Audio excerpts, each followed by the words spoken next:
Two new wide releases dropped the same weekend, a sixth trip into the further, and Jason Statham fighting human traffickers on a cargo ship. One of them is actually worth a theater ticket. I watched both back-to-back, so you don't have to guess. Let's break it down.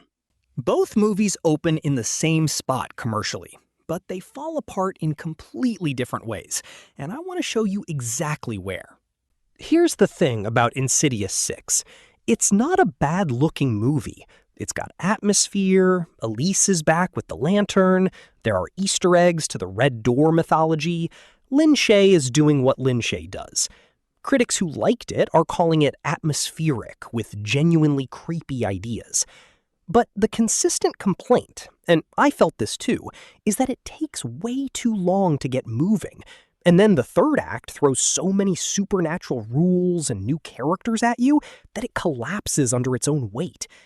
It also leans hard on the now standard horror look, that drained, dank blue filter that every Blumhouse-adjacent movie has used since 2023. If everything already looks dead, nothing lands as a scare.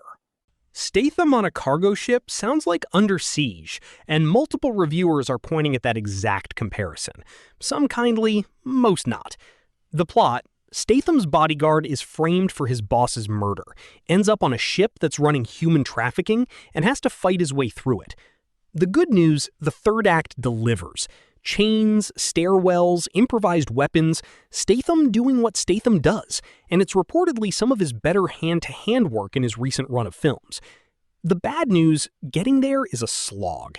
Multiple reviews call it dull until the final 30 minutes. With a human trafficking subplot, the script clearly isn't equipped to handle seriously, and a tone that's grim without much payoff for most of the runtime.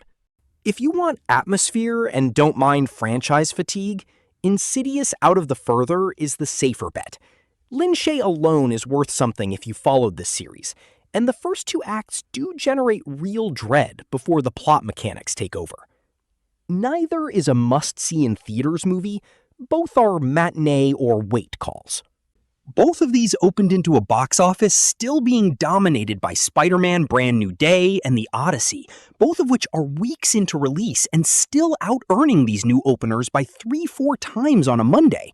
That tells you everything about how counter-programming is working against tentpoles this year.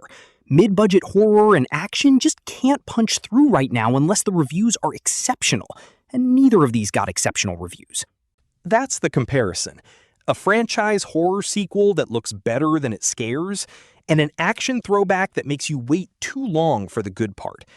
Let me know in the comments which one you're actually seeing this weekend, or if you're skipping both for